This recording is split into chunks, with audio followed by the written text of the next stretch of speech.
With Fire Force Season 3 finally upon us, you probably have some questions or you need a refresher on the various members of Fire Force Company 8, which is why in today's newest Anime Explained video, we're going to be looking over every member of Company 8, explaining their characters and their abilities, which obviously this video will contain some spoilers, but as always, we'll keep this limited to only what you absolutely need to know so as to not greatly impact your viewing experience with the anime this season. So starting things off, we're going to do a quick breakdown on what Special Fire Force companies are and what makes Special Fire Force Company 8 so special, and then we'll go into all the members of Company 8. So the Special Fire Force, they are identified by the blue stripes on their uniforms, and they're made up of 8 different companies that are tasked with purifying the souls of infernals and looking into the true origins of spontaneous human combustion, while also protecting the general public from infernals. Each company has their own origin in terms of background. So for example, Company 1 is linked to the Holy Soul Temple, whereas Company 3 is tied to Hajime Industries. Companies typically have a pecking order. So the captain, they're the leader, they're the strongest in the company. The lieutenant is the second in command, and there can be multiple lieutenants in a company. Fire soldiers are next, and they are the first class and second class soldiers. Then you have the Holy Sister, who says the prayers for the people who have been turned into infernals, and as Shinra says to Sister Iris during season 2 of the anime, people like her serve as the sunflowers for their companies. Then you have the scientists of the group and the engineer and the technicians who take care of the maintenance. However, Fire Force Company 8 is a little bit different than the others. Part of the reason being is how quickly it was put together, but also because Captain Obi was pretty specific about who he wanted in the company, wanting to make sure above all else that their character of those who are being placed into the squad matched his vision for the team. This team is also different in that they do more than just put out infernals and look for the secret behind human combustion, but they also serve the role of investigating the first through the 6 companies because of the concern that one of them might be hiding information about their common goal to track down the answer to human combustion due to the companies being aligned or backed by other factions away from the Special Fire Force. So with that out of the way, let's dive into each member of Special Fire Force Company 8, and we're going to start things off with our favorite little Adola and Fire Pillar of Rage,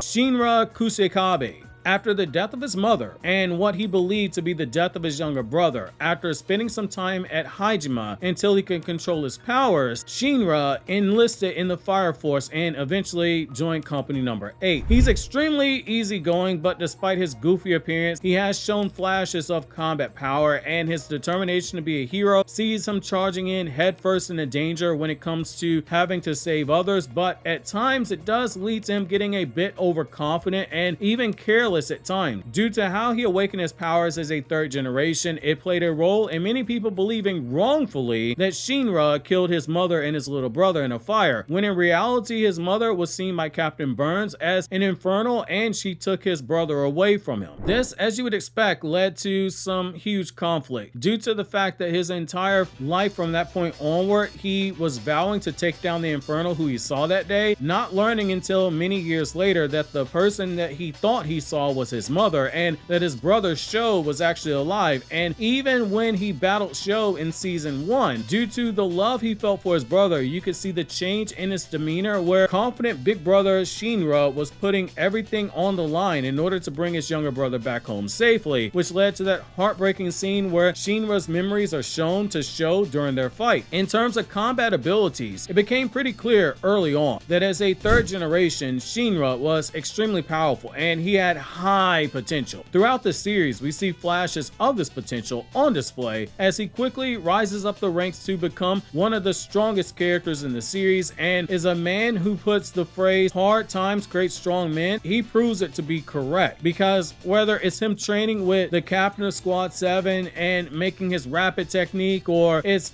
through the various battles we see in the series and just overcoming adversity, Shinra is someone who, quite frankly, has the guts to never give up. And in terms of durability, we see more than once he's quite durable, whether it be him showing off in his battle with his brother Sho during the battle, and at times fighting after losing a ton of blood and getting stab wounds and the blunt force trauma. That battle with Sho was probably one of the better showings early on of just how durable he is, because Shinra went through a lot in that fight. He's even even been shown taking hits from Captain Burns and surviving, and even Benimaru, despite both of them being two of the strongest characters in the series at that point in time. He also has a more advanced perception than most normal characters in the series, like when he is able to double his vision just to see insects, and he's able to spot Charon over 100 miles away when he's flying. As a third generation, he has the power to ignite and control flames at will, particularly for him from his feet, which is partly how he gained the nickname for Devil, and his footprints being referred to as being the Devil's footprints. This is because as a child he was referred to as being a devil, and when he uses those big fire blasts from his feet, it leaves behind ashes where his footprints should be, hence the nickname Devil's Footprints. With this power, Shinra's greatest power is his ability to use it for combat, particularly when it comes to speed. He's able to generate enough force to one-shot an Inferno's core, he can severe limbs, and he can just downright speed blitz his enemies in most cases. This power allows him to fly through the air at super high speeds, which he controls the direction by using his toes. For reference on how fast he can move, he's able to move even faster than planes, and he can break through the sound barrier. When he uses Rapid, one of his most overpowered techniques, he increases the speed by 10 times, and what makes Rapid so dangerous is that he's taken the flames that are already super widespread and he's containing them in a way that allows some more efficiency, power, and speed as a result. When his emotions kick in, you see another boost in power, like we see when he took on Captain Giovanni and he outright overpowers him. The same when he fought Captain Burns and when he was able to move at the speed of light. Through his training with Benimaru, he learned how to properly use hand signs to concentrate the flow of energy that runs through his body, which as a Naruto fan, I totally enjoy that because kata is a concept that exists in real life, and that just makes it even cooler. When he uses hysterical strength, it allows him to use 100% of his ignition ability, which for reference, when you see him fighting in most of the fights, particularly early on, he's only tapping into 30% of his power, which, fun scientific fact, that is very much in line with how we as humans only use around 30% of our strength that we actually possess. So this is, for all intents and purposes, a true going beyond your limits moment because it's doing something that normal humans just can't do. The way in which he achieves this is by experiencing a death-like sensation that basically takes on survival instincts, and he is basically taken into overdrive, which further fits into real-world science. This is basically his body digging down deep in the way that, say, a mother might lift a collapsed car off of her child in order to save him or her. Shinra's flames, in this state, they turn blue, which is also fitting because blue is to be considered the hottest color in fire. This leads to a massive increase in power and speed, and after initially using it, following his battle with Captain Burns, Shinra learned how to use hysterical strength on his own,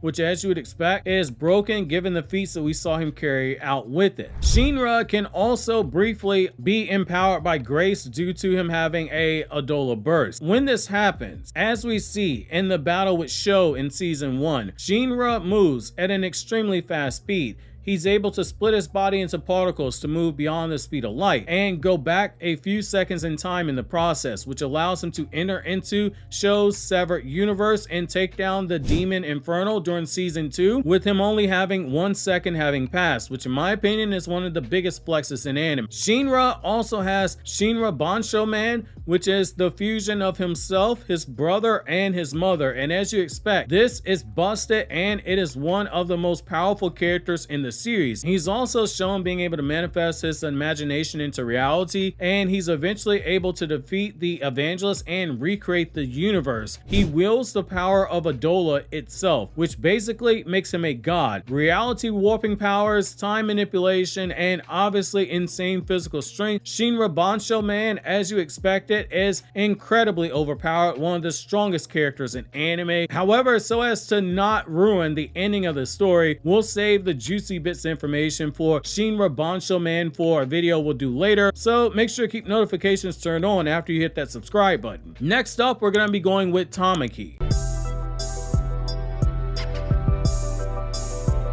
Tamaki, the girl who's destined to be placed in rather uncomfortable situations due to her lucky lecher lure, which sees her clumsily stumble into others, oftentimes losing her clothes in the process or having parts of herself exposed unintentionally. However, there's more to this third generation than just being used for gag humor. For the most part, she's extremely friendly and kind, though she at times can be a bit too prideful for her own good, and she can be easily annoyed, but her heart is one of the biggest in the series in my opinion. For a time, when we see her, she's shown signs of a inferiority complex due to her insecurity about her power, with the captain of the Seventh flat out calling her out on it, that she was subconsciously limiting her power, and it's for a really good reason when you look at her. So she is an example of how trauma that happens to someone when they're younger can affect them when they become older. In this case, Tamaki's own confidence in herself. So in middle school, there was a scene where her lucky lecturer resulted in her falling on top of a classmate's boyfriend, which resulted in her getting bullied and being told to go sit in a corner, something that we see later on. It played a role in her sitting in a corner as a member of the Fire Force until Shinra refused to let her sit in a corner alone. She for a time doubted her own power, believing that she was weak and that she needed to be saved, like we saw towards the end of season 2, where she blamed herself what happened to a comrade down in the Nether, where one of them was lost and another was seriously injured. Yet that eventually is what drove her to become stronger. Due to when she awakened her power as a third generation, that is what led to her joining Company 1 because of the connection that it had to the Holy Soul Temple. That would be where she would have her fated encounter with Lieutenant Rekka from Company 1, who she mistakenly began to idolize, only to learn tragically that he was a secret operative of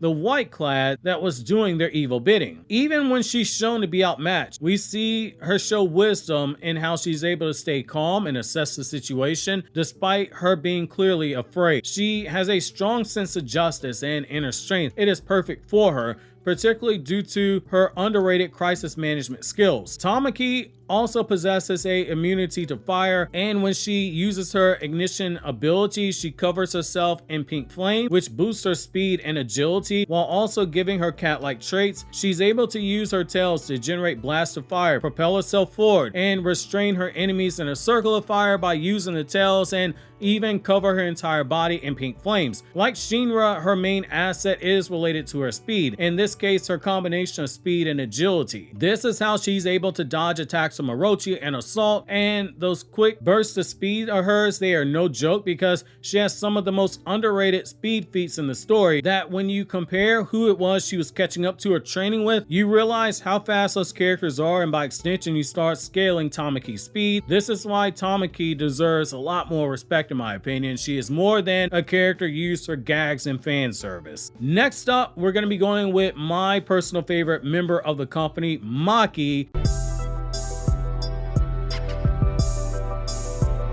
Maki is the lovable second generation beauty who you saw in season 1 getting reprimanded more than once for playing with fire. This buff beauty is as strong as she is ironically a girly girl, with her being a hopeless romantic at heart. She started out in the military where she met Hinawa and began to earn his respect over time, all while overcoming the stigma that comes from being the daughter of a general. She works hard where she needs to, and despite being kind-hearted, she is a very skilled fighter and she is very strong, as shown early on in the series where she made light work out of Shinra and Arthur in a fight that immediately made her one of my favorite characters in the series. And don't get me started on the nicknames like her being called a gorilla and how she reacted when Hinawa got annoyed with her using sputter and flare in a playful manner, or the way that she and Vulcan were in disagreement during the battle at Hygima's facility during season 2, where both of them disagreed on what names should mean. Vulcan believing that you should have names that are more reflective and purposeful, versus Maki was choosing to side with the belief that names should be cute and simple and that those were better. However, don't let this fool you, for as kind-hearted as Maki is, she will strike down whoever it is she deems an enemy,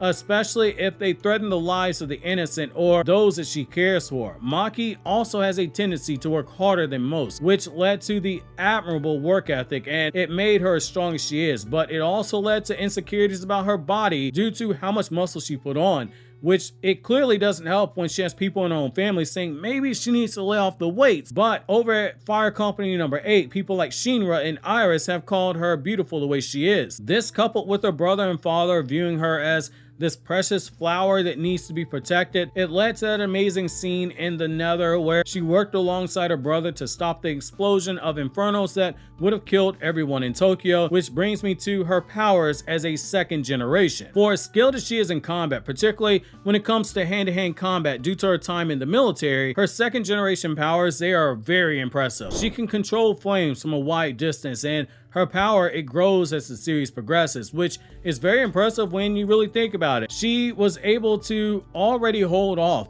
2 third generations at the same time, but Maki can also reflect fire-based attacks to serve for defense while also using sputter and flare to power the weapons that Vulcan made for, which allow her to attack from a distance at a faster rate and with more force than normal, with the only real drawback being that they are vulnerable to electronic attacks due to how the weapons themselves are constructed. And we have that amazing scene where you have that massive fire tornado that really shows off what she can do. By the time the Adola grows closer to Earth, her power, it shoots up, with her holding back a blast that exceeded the power of a nuke. Maki, in my opinion, is the perfect blend of a beauty and power, and one of the female characters who I believe is perfectly well written in terms of her role as a support character. Obviously, when you talk about Maki, you also have to talk about Hinawa, which is going to be the next member of Fire Force Company number 8 that we talk about.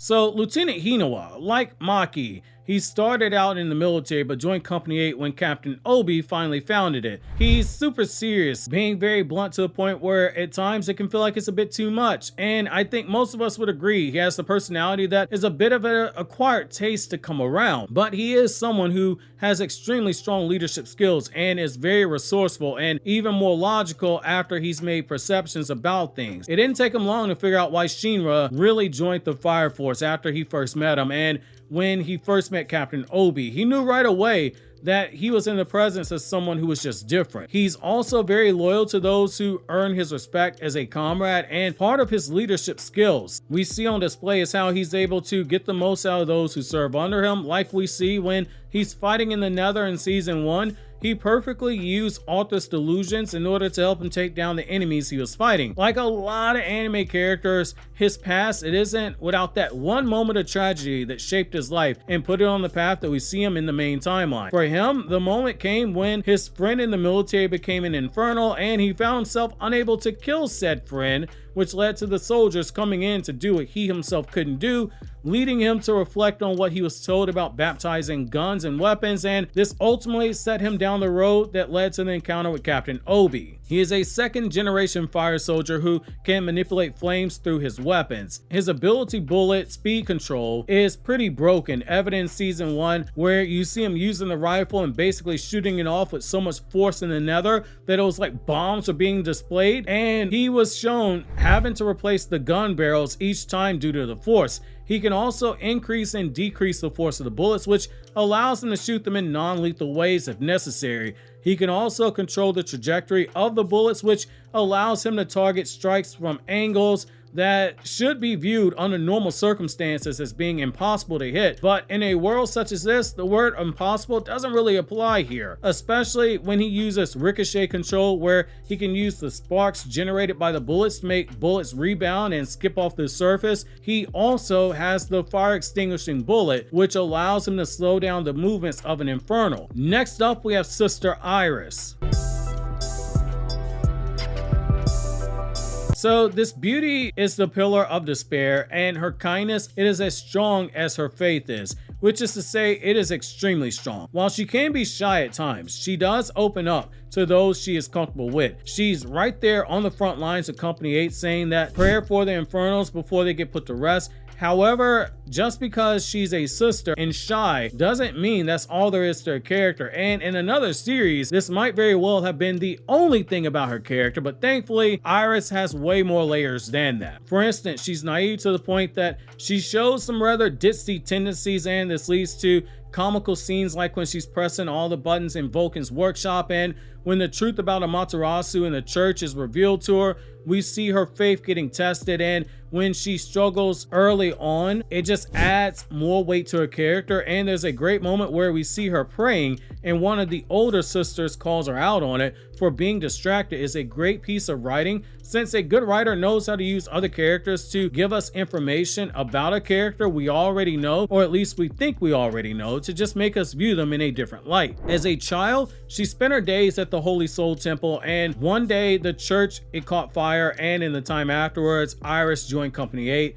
When we first meet her, it comes across like she's nothing really special except someone who will say prayers for the company and provide first aid if needed, say prayers for infernals, which is where I'll give another small spoiler warning here, because this next bit, it is gonna change how you view a character. So again, spoiler warning. The truth is that Iris is really a third generation, with Iris being revealed to have the ability to make small fires from her fingers and is able to control them, and she's able to give herself and others an immunity to fire to a point that she was able to ensure they were protected from the shockwaves from Shinra's light speed attacks and from Dragon's Blast. However, so as to not go any further and ruin a major plot twist that comes later on in the series if you're an anime only fan, I'll talk about this in another video dedicated to Sister Iris in the future. Next up, we have another third generation in Lisa,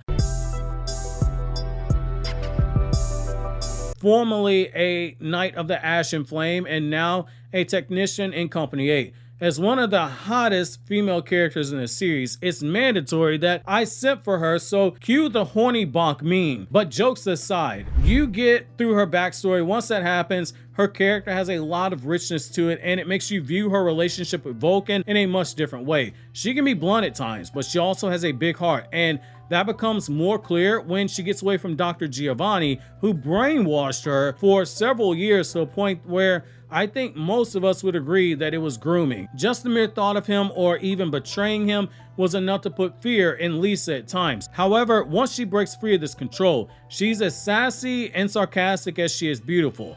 The way we see her relax with the members of Company 8 make everything she went through under the control of Giovanni feel like it was something that was an earned payoff, because if anyone deserves to be happy out this series, it's definitely her. Her power as a third generation, it makes these octopus tentacles that she can use to fight from a distance, and her flames, they have a magnetic property which allows her to lock onto the magnetic fields that are made by machines or by people, which that's a two-way street, as we see when she's under Giovanni's control and she's forced to fight Vulcan. Vulcan is able to counter this ability with one of his inventions. Now, she originally fell into Giovanni's hands because her parents, they were burned by an infernal, and Giovanni, believing that Vulcan had the key to Amaterasu, sent her to the workshop to live with them, earn his trust as a spy, but during that time she developed true feelings for Vulcan while living with him as part of a family. Now, speaking of Vulcan, he's up next. He's the engineer of Fire Force Company 8, and the only thing he loves more than making new inventions is his love for animals. His lifelong goal is to build something that surpasses Amaterasu so that he can save the endangered animals left behind in the world after the world caught fire. When we first meet him, he's got this intense hatred for Hajime Industries, and he blames them for the death of his family, and he had an extreme distrust of the Fire Force, turning down multiple attempts to recruit him until he finally agreed to join Company 8. He's a bit over the top in personality, and while you can see him as a bit extreme based on how he judges if any invention is good or not, basically throwing it against the wall to see if it breaks, his philosophy, it speaks volumes to the dedication he has about his craft, believing that if someone can break something that easily, then it should not qualify for the term completed. He's extremely loyal, which is why he was hurt at the betrayal of Lisa, and even his reluctance to shoot Captain Obi when Giovanni demanded him to do so in order to save Lisa, it hits so hard and it speaks volumes about his personal character. He's also undoubtedly very crafty, evident by the way he was able to manipulate Arthur's delusions on multiple occasions to draw out his full power, with my personal favorite moment being when he tricks him in season 2 of the anime and keeps changing the story about why he's using his sword, going from, hey, you need to use your sword and put it in that hole in order to pull it out later, like any good legend would do for a night story, and then going, fam, you need to stay on top of this because this truck is really a giant serpent and don't let it throw you off. Also, he can ensure that his plan had a chance to work. In terms of powers, his real power, it lies in his passion for building new inventions and equipment. That's the true value that he provides Fire Force Company 8 because he's unpowered. And he's very perceptive in how he watches the members, and this leads to moments like where he makes the owls for Maki that she uses Sputter and Flare for in order to make her more useful in combat and beef up her strengths by using her power to fire off those owl attacks at blazing fast speeds. This brings us to Captain Obi. Captain Obi is another character who embodies the message of hard work. Despite being unpowered, he possesses extreme physical strength that is unrivaled by his own bravery. He doesn't hesitate when called into the line of duty and it needs to be answered, and he doesn't even flinch in the face of what should be viewed as impossible odds to overcome. He possesses some of the strongest ethics we see in the series, the best example being what happens when he meets Hinawa for the first time and he defies the orders to go take out a Inferno because he disagreed with the way that the Fire Force was handling the situation. He also views taking down the Infernos as something that is one of the most humane ways possible in terms of his perception of having to do this. He views it as being murder, and he is sensitive to the thoughts and feelings of those who have loved ones in the area, which is why he doesn't want weapons to be seen by the loved ones he left behind, because laying an Inferno to rest really means killing someone's loved one. Due to him being unpowered, he trains his body to make up for its lack of combat ability, consistently working out, even holding whole conversations while sharpening the muscle fibers of his body through vigorous training. While he's not the smartest guy out there, he does have a keen sense of judgment, and he gets around to the correct read on people as a result. Even someone as dark as Joker views Captain Obi in a different light due to how he is so much different than the typical firefighter in the Fire Force. In short, Captain Obi has a lot of the qualities that we as people should strive for, but he's not written as being this perfect saint either. He's got tons of flaws, which makes him a very fun character. This brings us to Arthur. Arthur is the lovable and delusional goofball that is as powerful as he is funny to read in the series. He serves as the guardian of the fourth pillar, Shinra Kusakabe, which is fitting for a man that has a knight complex. To say that Arthur doesn't have a lack of confidence, it is an understatement. He's confident enough that he at times can come off as a bit arrogant or out of his mind, but he is a very capable fighter when you really get down into it. Oftentimes when you see him, Arthur, he's reliving these heroic tales in his mind, and it gives him a power boost when he does so. Basically, the stronger his imaginative delusion is, the stronger his combat abilities get, which makes him extremely hard to deal with in battle, and he's got a extremely high sense of justice. Despite the bickering back and forth that he does with Shinra, they work well together as a duo, as shown when they fought against Captain Giovanni in the second season of the anime. That being said, he's not actually the smartest guy out there, with Shinra poking fun at him quite a few times, and he's not the only one. More than once in this series, we see his lack of intelligence on display, but his raw talent as a fighter more than makes up for the generic shonen idiot brain that he displays at times. However, it's because of all of this and how the series conditions you to think that Arthur is a paint chip eating, glue sniffing person. Arthur, when he has moments like when he recognizes the code on the walls and on those tablets, where even a genius like Viktor Licht was unable to recognize what it was, it makes it both comical as well as shocking. Now, to Arthur's defense, the delusion that he has, it comes from his parents abandoning him at an early age after a customer was poisoned at the restaurant and it burned down. His father told him to look into a hat and use his imagination, let it run wild, which in turn resulted into the delusion that we see from him. Because his parents abandoned him, telling him that while they were away, he was to be seen as the king, that's why he views himself as being a night king. That being said, he is one of the strongest characters in the series.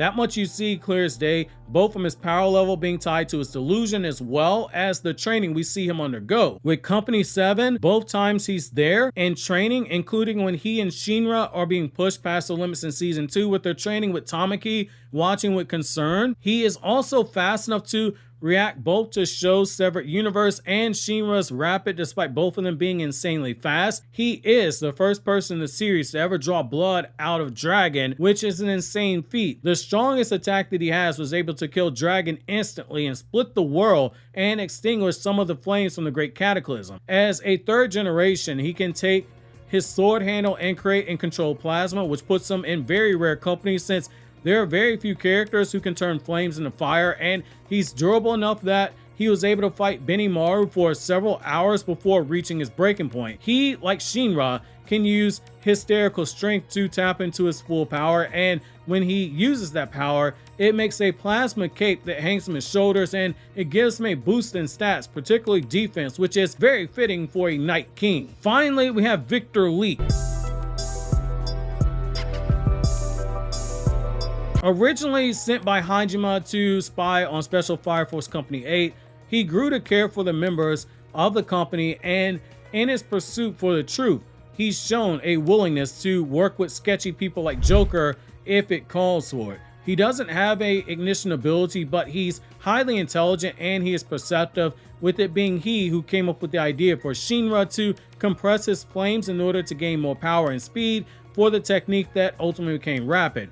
He's intelligent enough that he made explosives from the remains of Infernals. He's also quick-witted enough in season 2 to figure out the true plan of the White Clad to blow up the city using Infernals, and came up with a counter strategy using Maki and her brother to save everyone's lives. He previously attended university in Tokyo, where he made his whole thesis on spontaneous human combustion, and he graduated in record time to join Hajime Industries, where he continued his research, which is how he eventually found himself meeting Joker, who shared his curiosity for wanting to learn the truth about what was really happening in this world. And it will be after he joins Fire Force Company 8 and we get scenes like we saw in season 2, where even though he's unpowered, he's willing to put his life on the line more than once, including walking right into Hajime with Shinra, knowing full well they were going to kill him, because as he put it, they couldn't be the only ones putting themselves out there and being blunt. His passion and desire to learn the truth played a part of his desire to live and overcome obstacles that should have resulted in his death. Well, that's going to be it for every member of Fire Force Company 8. We'll be covering more Fire Force as the series progresses, so subscribe and keep notifications turned on.